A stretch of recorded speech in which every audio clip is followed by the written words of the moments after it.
Ratting is one of the most popular methods for making ISK in EVE Online, whether you're running agent encounters, DED complexes, cosmic anomalies, or whatever other variant of ratting you might enjoy. Essentially, the basic concept is the same. Fly out to the location, shoot everything till it stops moving, grab whatever loot you want, and move on. This means that space in New Eden is constantly filled with various different wreckages drifting through the void. But what if I told you that that wreckage itself, even once picked clean of all the modules and loot, is still valuable? This is where salvaging comes in as a brilliant career choice. Whether you are following fleets around and picking clean the wreckage after them, or whether you are using an alt to pick clean your own wreckages, is entirely up to you, but there are valuable materials that you can scrap those wrecks into, sell on the market, or use in the construction of rigs or even Tech 3 ships. Ahoy there folks, I'm Captain Benzie, and in this video I'm going to teach you how to get started with salvaging. This is a really lucrative career choice. I think a lot of people know that you can make money doing salvage, but I think a lot of people don't understand how easy it can be and how lucrative it can be too. Essentially what you're doing is going around the battlefields of New Eden and cleaning up the wreckage, turning this into materials that are used for rigs and in certain cases even Tech 3 ship construction. Now, since not a lot of people salvage because it's not quite as exciting as shooting and moving, this means that there is always a demand for the salvage materials, meaning you can make good money on this. And so in this video, I'm going to teach you how to get started with a standard Tech 1 destroyer. Yes, it's really that easy. If you do enjoy this video or find it helpful, please let me know. Take a brief second just to hit like on the video and drop a comment down below. Subscribe to this channel if you haven't already for all things EVE Online, and if you do want to go the extra mile to help support content like this and keep me making videos like this, you can do so by heading across to my Patreon page, my PayPal tip jar, or even my Redbubble merchandise store, all of which are linked in the description below. With all that said and done then, let's jump right into talking about salvage. Getting started with salvaging is really quick and easy, and you can start this very early on in your EVE Online career. However, as with most things in the game, there are a few prerequisites that you need to get under your belt before you get started. First of all then is the skills. If we come into the skill catalogue, open up the resource processing branch, we need the salvaging skill. A proficiency at salvaging shipwrecks, required skill for the use of salvager modules, 100% increase in chance of salvager retrieval per additional level. We'll talk about that more in just a moment. If we go to show info and have a look at the requirements, first of all, in order to train this skill at all, you are going to need to have level 3 in mechanics, level 3 in survey, and level 1 in CPU management. Those are all very quick and easy skills that you should pretty much have trained up in your first couple of days anyway, so not a high bar for entry at all. If we go across to the required fort tower, however, we can start seeing why we need this skill. First of all then, at level 1, this will unlock the ability to fly the Noctis, which we'll talk about in a second, and to use Salvager 1 modules. Now the Salvager module, as the name implies, is pretty much required for salvaging, so you are going to need at least level 1 in this skill in order to at least fit the modules, at which point you're also going to be, for every tier of the skill, increasing your chance at actually successfully salvaging a wreckage. Now, it's interesting that the Noctis actually opens up so low. This is pretty much a ship dedicated for salvage, but if you only have level 1 salvaging skills, it's still not going to do particularly well for you. I'm surprised this is a tier 1, but hey, that's just the way it is. At level 2 of the salvaging skill, we start to unlock the salvage drone operation skill, and we can then use salvage drones. This again is important if that's a route you want to go down. We're not going to be talking about salvage drones in this particular video, we will cover that another time. At level 4, we then have, interestingly enough, the Salvage Drone specialization, the ability to use Salvage Drone 2s, and the Dunk Salvage Drone. If you want to use the Salvager II modules though, that requires you going all the way up to level 5, and these are much better modules. Essentially, take salvaging to level 1 just to see if this is something you'll enjoy. You'd be amazed how often a basic salvager fit into an otherwise open high slot can be in EVE Online, but if this is something that you do find yourself enjoying and making a good amount of ISK from, then the Salvager II is going to make it so much easier for you. To showcase this, I've put a Salvager 1 and Salvager 2 into the compare tool next to each other so we can see them side by side. It should be noted that Salvages are high slot modules. They don't require a turret hardpoint or a launcher hardpoint, so they can be put in a utility high slot, or heck, you can fill all of the high slots on a ship with them, and I'll be showcasing that later on. Now, looking at these side by side, we can see that the Salvager II gets an increase in its optimal range of 1,000 meters. This is really not that important in my personal experience. I find that if I'm within 6,000 meters of a wreck, I'm probably within 5,000 meters as well, or it's a minimal distance to cover. It's not huge, but yeah, it's nice to have. It should be noted that the Salvager IIs do have a higher CPU requirement as well. 25 teraflops of CPU is used per Salvager II module, whereas a Salvager I only requires 20 teraflops.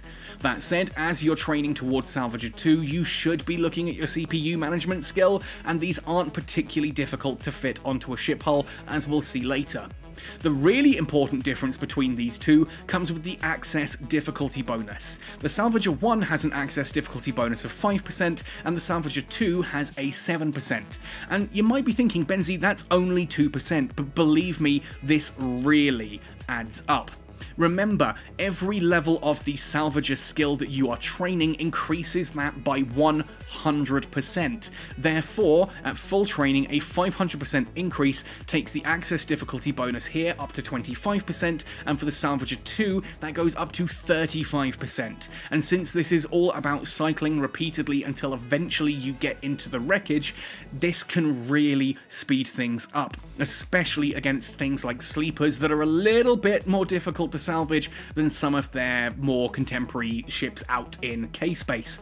Essentially, it does make a huge difference despite looking very similar side by side, especially once you've included things like ship bonuses and the bonuses from the skill. Do you need Salvager IIs? By absolutely no means, but they are very nice to have and will make a considerable speed difference if you have them trained and fitted. So let's have a look at the fit that I'm using, and be aware that this is a fairly blingy fit for what it's worth. You can do this a lot cheaper just by going for the Tech 1 variations. Essentially, I use this whilst ratting in C3 wormholes. I want to be able to get in and out quickly and do things to the best of my ability, so a bit of extra cost actually makes things safer for me because I'm hanging around less. You'll notice as well that I'm doing this in a Tech 1 Minmatar Republic Thrasher. The Tech 1 gunboats are actually really popular for salvaging because they have a mad amount of high slots. 8 high slots on each of these ships means you can theoretically fit 8 salvages. That said, I don't actually have the skills to target 8 different things, so we can kind of play with this a little bit.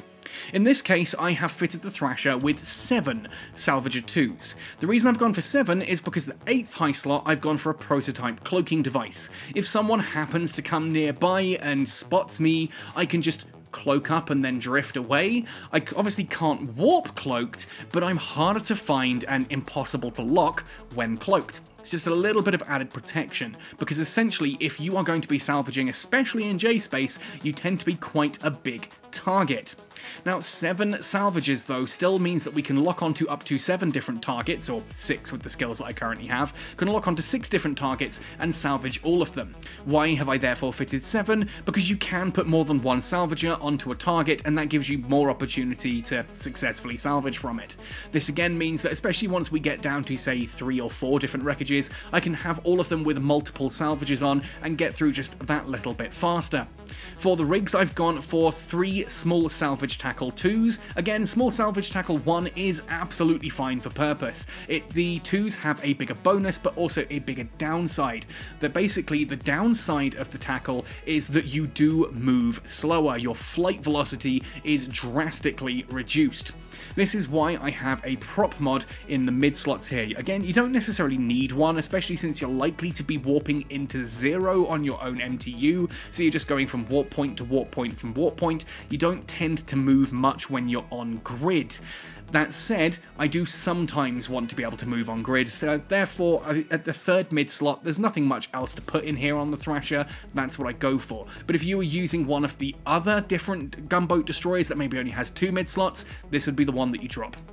Now for the other two mid slots, a cap recharger 2 and a medium compact lead acid cap battery give us decent cap stability. Salvages do actually use a surprising amount of capacitor to run, and it is very easy for some of these destroyers which don't have the biggest capacitors to run dry very, very quickly.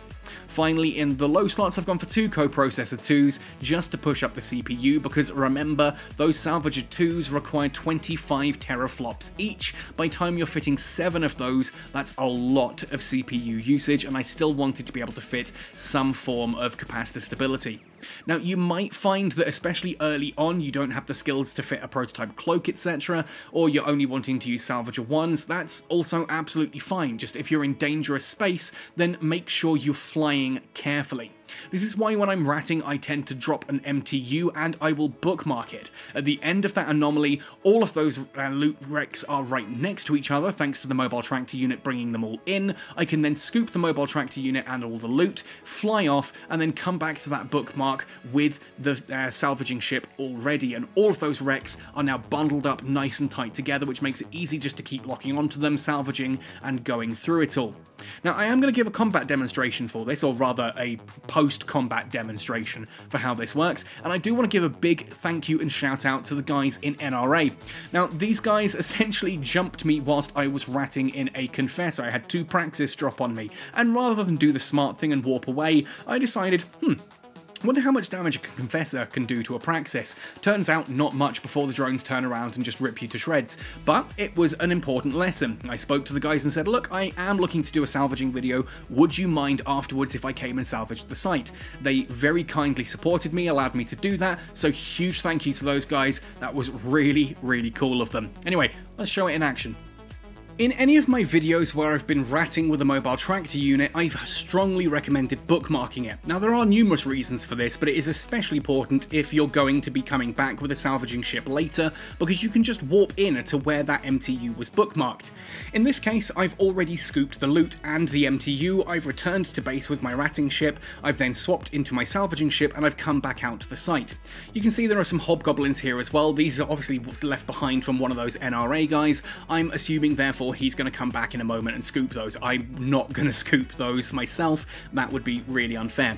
I am out of range of some of these wrecks at the moment, so I'm just going to drift towards them, and then now that I've locked onto them, you saw me hold shift and do a little drag motion to highlight everything within that box. I'm then going to activate the salvager modules and they'll start to do their job. Now, fortunately, these are pretty easy wrecks to salvage, which means the Salvager 2s tend to get them in 1 or 2 cycles. This means sometimes you can actually struggle to keep up. I'm trying to highlight the different wrecks here, and it's not actually getting them all fast enough, but this is kind of just how it goes.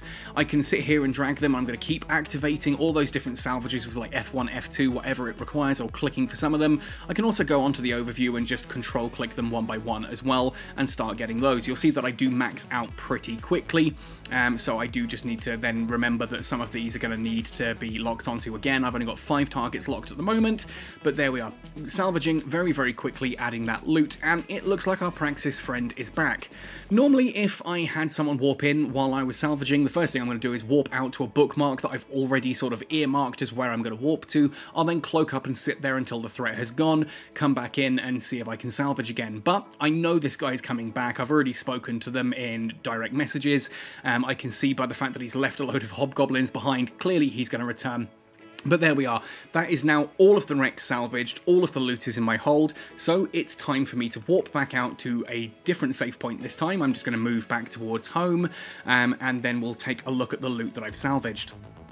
In this case, the loot isn't actually all that fantastic, about 2.7 million. I've got a lot of metal scraps and reinforced metal here, but a lot of the other equipment here is used either in rig manufacture or in tier 3 ship manufacture, which does mean it is in fairly high demand. Obviously, this was only a C2 ratting site. If you're ratting C3 or higher, then the loot from salvage can be significantly more lucrative. Same goes for if you are salvaging in different environments as well. You can get a lot of very lucrative lucrative loot from Salvage, from doing some of the DED sites and stuff like that. The higher tier, the more valuable the salvage is worth. And remember, a high tier site that's been cleared out by your friends is perfectly safe for you to salvage, as long as you're watching out for anyone coming in to gank you.